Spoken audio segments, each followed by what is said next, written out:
चाड़ी बोलो हनकारा महादेव के लैते हे कारा माँ के डरिया के लैतिन हे कारा माँ के डरिया।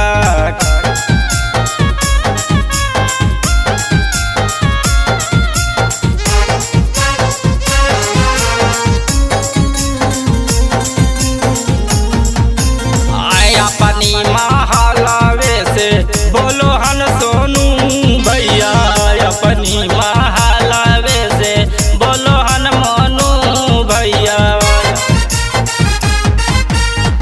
अपने महालवे से बोलो हन सोनू भैया अपने महालवे से बोलो हन मोनू भैया।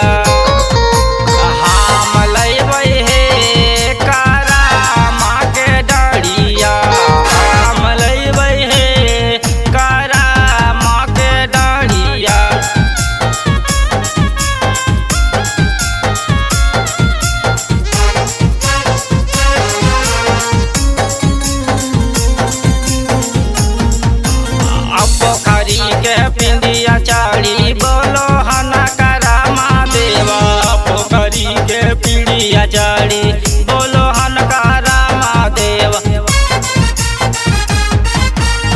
पोखरी के पिंडिया चाड़ी बोलो हनकारा महादेव पोखरी के पिंडिया चाड़ी बोलो हनकारा महादेव।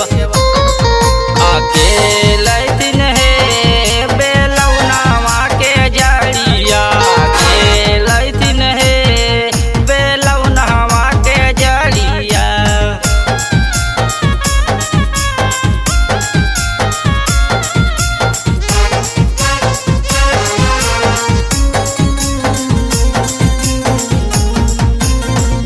अपनी महालवे से बोलो हन राजकारण भैया अपनी महालवे से बोलो हन नीराज भैया अपनी महालवे से बोलो हन राजकारण भैया